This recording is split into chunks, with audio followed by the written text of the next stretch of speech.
எஸ்தரின் சரித்திரம் 1ஆம் அதிகாரம். இந்து தேசம் முதல் எத்தியோப்பிய தேசம் வரைக்கும் உள்ள 127 நாடுகளையும் அரசாண்ட அகாஸ்வேருவின் நாட்களிலே சம்பவித்ததாவது, ராஜாவாகிய அகாஸ்வேரு சூசான் அரண்மனையில் இருக்கிற தன் ராஜ்யத்தின் சிங்காசனத்தின் மேல் வீற்றிருந்தான். அவன் தன் ராஜ்யபாரத்தின் 3ஆம் வருஷத்திலே தன்னுடைய பிரபுக்களுக்கும் ஊழியக்காரருக்கும் விருந்து பண்ணினான். அப்பொழுது பெர்ஷியா மேதியா தேசங்களில் உள்ள மகத்தானவர்களும் நாடுகளின் அதிபதிகளும் பிரபுக்களும் அவன் சமூகத்தில் வந்திருந்தார்கள்.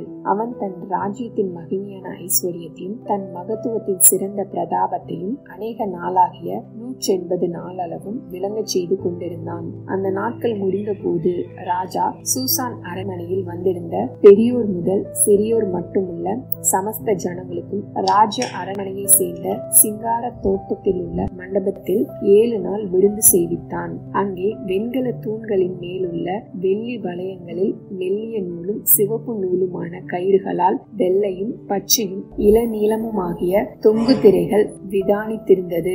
சிவப்பும் நீலமும் வெள்ளையும் கருப்புமான கற்கள் பதிந்திருந்த தல வரிசையின் மேல் பொற்சரிகையும் வெள்ளிச்சரிகையுமான மெத்தைகள் வைக்கப்பட்டிருந்தது. பொன்னால் செய்யப்பட்ட நானாவித பாத்திரங்களிலே பானம் கொடுக்கப்பட்டது. முதல் தரமான திராட்சரசம் ராஜஸ்திதிக்கு ஏக பரிபூரணமாய் பரிமாறப்பட்டது. அவரவருடைய மனதின்படியே செய்யலாம் என்று ராஜா தன் அரண்மனையின் பெரிய மனுஷருக்கெல்லாம் கட்டளையிட்டிருந்தபடியினால் முறைப்படி பானம் பண்ணினார்கள். ஒருவனும் பலவந்தம் பண்ணவில்லை. ராஜஸ்திரியாகிய வஸ்தியும் ராஜாவாகிய அகாஸ்வேருவின் அரண்மனையிலே ஸ்திரீகளுக்கு ஒரு விருந்து செய்தாள். 7ஆம் நாளிலே ராஜா திராட்சரசத்தினால் களிப்பாய் இருக்கும் போது மகாரூபவதியாய் இருந்த ராஜஸ்திரியாகிய வஸ்தியின் சௌந்தரியத்தை ஜனங்களுக்கும் பிரபுக்களுக்கும் காண்பிக்கும்படி ராஜ கிரீடம் தரிக்கப்பட்டவளாக அவளை ராஜாவுக்கு முன்பாக அழைத்து வர வேண்டும் என்று ராஜாவாகிய அகாஸ்வேருவின் சமூகத்தில் சேவிக்கிற மெகுமான், பிஸ்தா, அர்போனா, பிக்தா,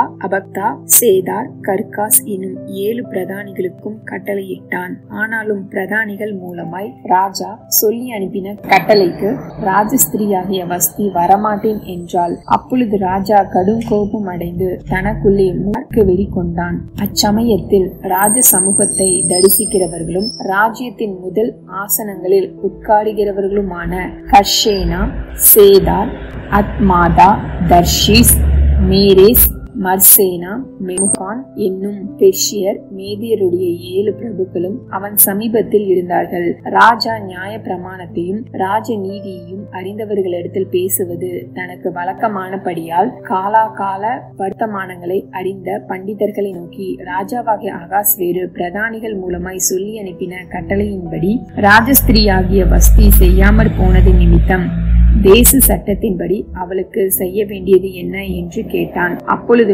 மெமுகான் ராஜாவுக்கும் பிரபுக்களுக்கும் முன்னே பிரதியுத்தரமாக, ராஜஸ்திரியாகிய வஸ்தி ராஜாவுக்கு மாத்திரமல்ல ராஜாவாகிய அகாஸ்வேருவினுடைய சகல நாடுகளிலும் உள்ள சகல பிரபுக்களுக்கும் சகல ஜனங்களுக்கும் கூட அநியாயம் செய்தாள். ராஜாவாகிய அகாஸ்வேரு ராஜஸ்திரியாகிய வஸ்தியை தமக்கு முன்பாக அழைத்து வர சொன்ன போது அவள் வரமாட்டோம் என்கிற செய்தி எல்லா ஸ்திரீகளுக்கும் பிரசித்தமானால் அவர்களும் தங்கள் புருஷரை தங்கள் பார்வையில் அற்பமாய் எண்ணுவார்கள். இன்றைய தினமே பெர்ஷியாவிலும் மேதியாவிலும் உள்ள பிரபுக்களின் ஸ்திரீகள் ராஜஸ்திரியின் செய்தியை கேட்கும் போது ராஜாவின் பிரபுக்களுக்கெல்லாம் அப்படியே சொல்லுவார்கள். மிகுந்த அசட்டையும் எரிச்சலும் விளையும்.